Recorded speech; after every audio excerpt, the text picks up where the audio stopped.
Hi, welcome back to the St. Petersburg Science Festival 2021 School Day. I'm Kara Doran. I'll be your host for this session. I'm happy to introduce the Dalí Museum and Joy Garrett-Douglas, who's going to tell us a little bit about Dalí's fascination with science. Thanks for joining us, Joy. Thank you. It's an honor to be here. I was here last year. I enjoyed it. I love the feedback. I enjoy that I am able to present for you. So I'm going to share a presentation, just like you just mentioned, where I'm going to tell you about Dali and science and his interest in invention.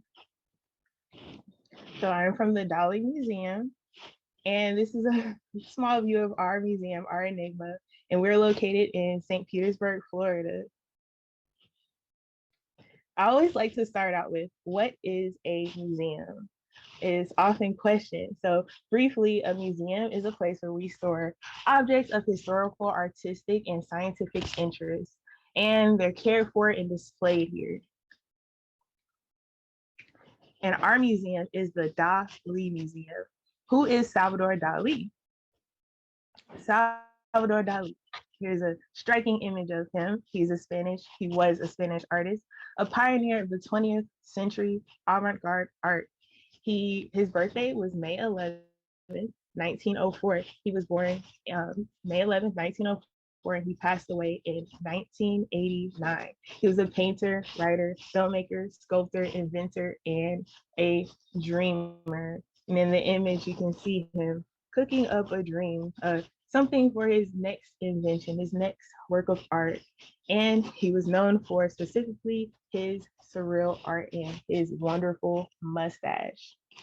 And those who are wondering, where is Spain? We have Spain, the red section there. And then us all the way in St. Petersburg, Florida, where you see you. So Dali and Science. I love this image. I showed it last year.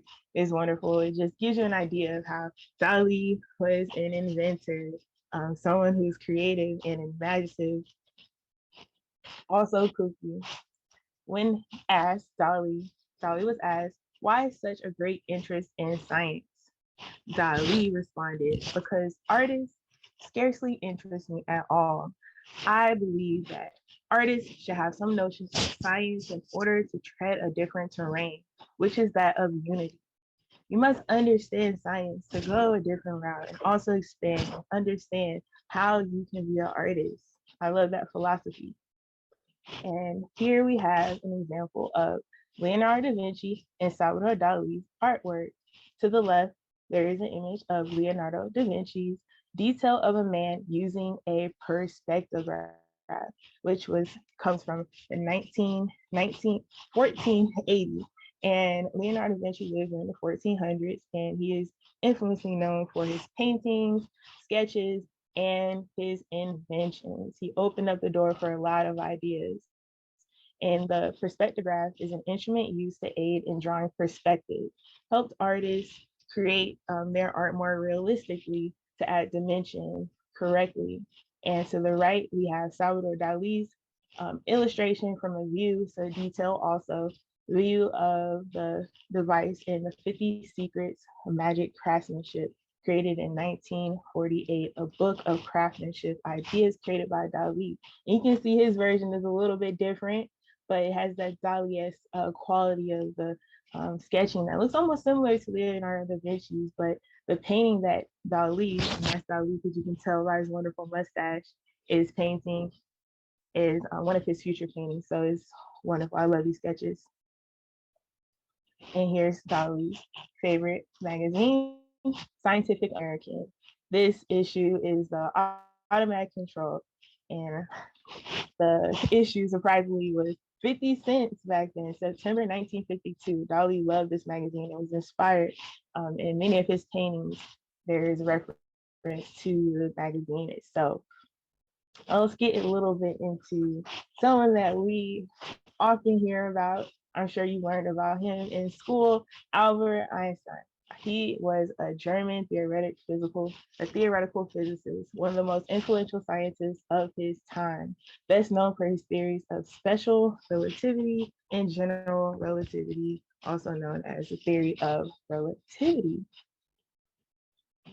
Einstein's theories, one of them, Einstein developed a theory of universe based on the space-time continuum. I know that I believe NASA is after me, so they'll give you more about that. But space plus time, space-time continuum. And also time goes more slowly in a higher gravitational field. And I also like this example because that leads us to this painting by Salvador Dalí, one of his most famous works of art, The Persistence of Memory, created in 1931. I would like you to just take a few seconds to look at this painting. There's a lot and a little going on at the same time. Dalí uses symbolism. Every little thing in this painting has meaning, like the ants, the tiny ants coming out of the pocket watch. Then we have watch over the branch, a watch over the ledge, and we have a pocket watch over this blob, which is actually Salvador Dalí's self-portrait. And in this painting, after hearing about Einstein's theory, what do you think that this painting means? Or at least one of the meanings with the watches specifically. The watches mean that time is fluid. It's inspired partially from the theories that Einstein came up with. And also Camembert cheese, which was a cheese that Dalí often ate. It's popular in Spain. And one day he was sitting down, he saw the cheese melting, and he just had this epiphany of melting watches in time. That combination started a whole plethora of art where Dalí has melting pocket watches in his artwork. And I spoke about this last year, but I love the concept, nature more vivant. This painting was also created by Salvador Dalí, also known as still life, fast moving. It was created in 1956. This painting is not your average still life because it's fast moving. And what do I mean by that? Just looking at it, nothing is sitting down, nothing still. The table is looks like it could also be up floating in the air. We don't know if there's legs. We have a bottle of liquid flying in the air, spiraling through the middle of the painting, a knife in the middle of the painting, cutting it in half diagonally. We have a cup almost spilling over by pears in the middle. And if we look to the top of the painting, there's fruit just flying in all different directions. We have cherries. We have the tablecloth almost coming apart. It's just so much going in the painting. It almost looks too chaotic to understand. But there's a little bit of a secret to it. So to compare what a normal still life, which your average still life looks like, to the left, this is still life fish with red bowl painted by Salvador Dalí in 1923 to 24. And in this still life, the fish are laying there, the bottle is still, it looks like you almost walked into a room and you saw it sitting on the table. And then to the right, we have still life fast moving, where everything is just flying. And so in our world, it's made up of tiny particles, atoms. And even though the still life looks still, actually, there's so much more going on microscopically. So Dalí made a large still life where pieces are going around everywhere. And it's just a little twist, a big twist really, on our traditional art. But there is so much organization put into still life fast moving. The painting looks chaotic, but Dalí uses a geometric equation to map out exactly how the painting is created.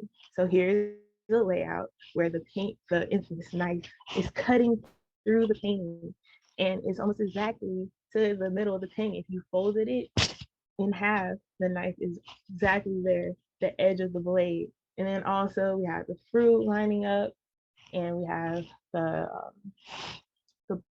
bird crosses through, tablecloth. And this equation is the golden spiral, but it's also known as the Fibonacci sequence. So the Fibonacci sequence here is created with arcs connecting the opposite corners of squares in the Fibonacci by squares size 1, 1, 2, 3, 5, 8, 13, 21, 34. And you can do this with a ruler and create it yourself. It's wonderful. It creates this perfect spiral that we can find in nature. So some examples here that where we can find spirals, and I love the middle image of a hurricane. We don't really like those in Florida, but that is a perfect spiral. It's found in nature. We have a pine cone and a shell. The shell, the nautical shell, that's one of Dali's favorite shells because of its spiral. In our museum, we have a spiral staircase to honor his love of spirals and Dali's mustache. Harmony.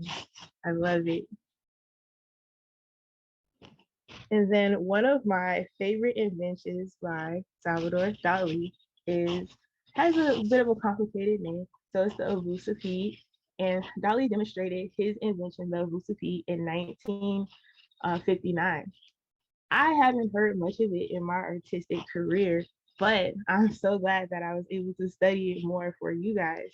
So here we have Dalí sitting inside of it. And you can kind of see there's a pole going through the middle and he's sitting on a seat. And then there's a glass door where you would enter and exit.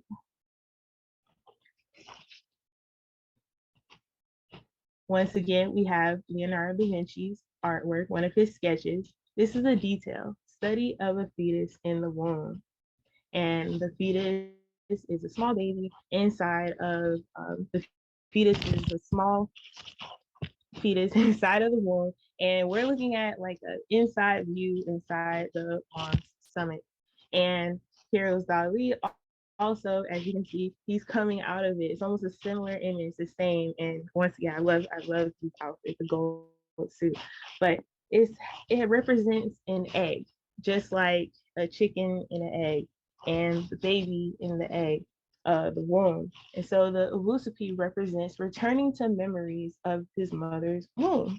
And he also used eggs in many of his paintings to symbolize that same concept. But instead of just painting it, Dalí made it into a three-dimensional vehicle that you could get around in.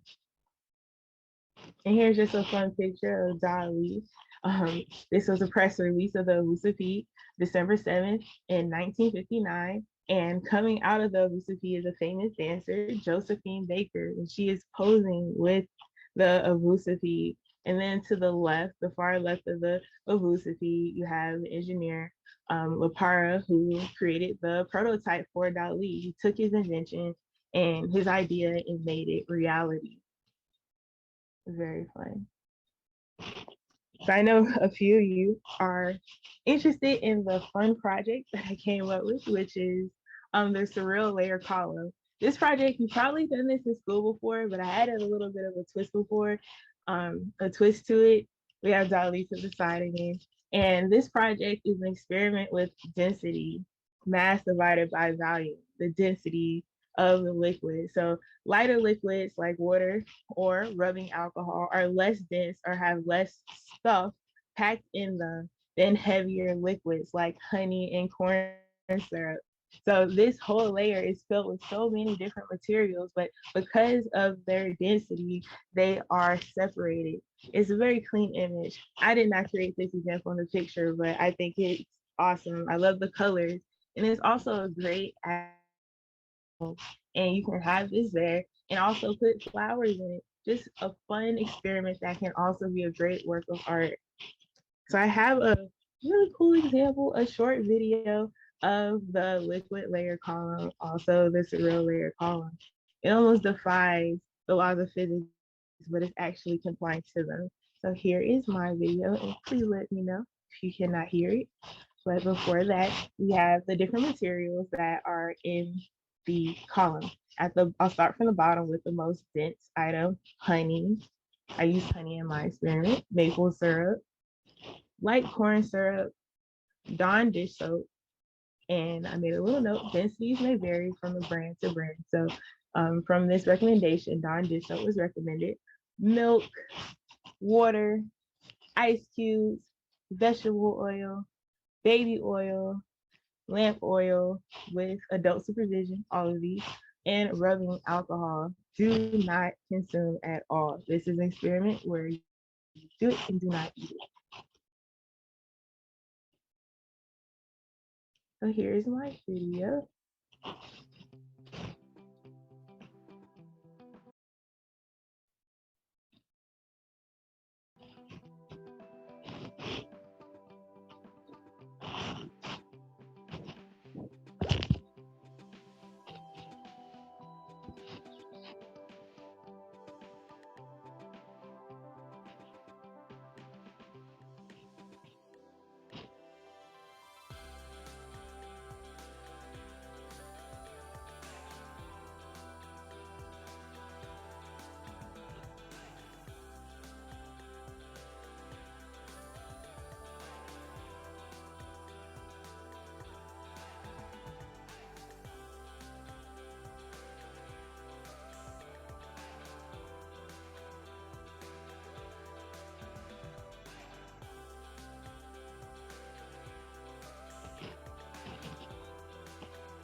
And I must note the last two layers switched because I added a little bit of watercolor marker to it. So my alcohol and baby oil flipped. So if you add color, you'll see a bit of a difference there in your layers. But I think it turned out pretty nice. So thank you. And you can find a lot of information about our museum and activities that we offer at the Dali.org. And also we offer a lot of free programming through our education department. And we have great exhibits right now. You can check them all out at the Dali.org. We have a really intense visit virtually page where you can print out many ideas and activities that we have created. So thank you.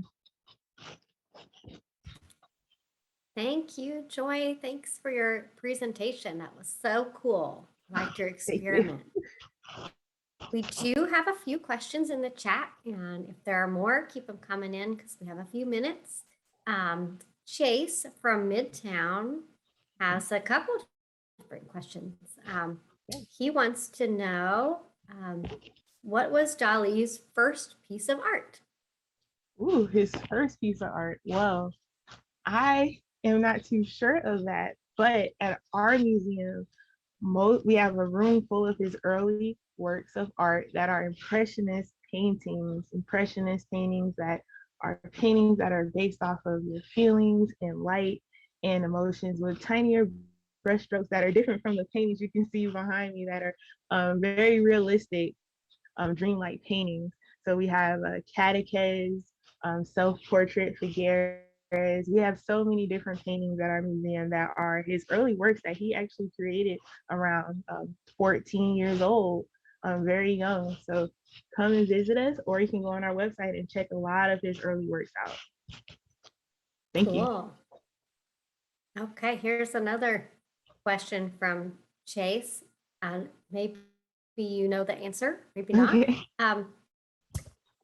What was Dalí's favorite thing to do besides art?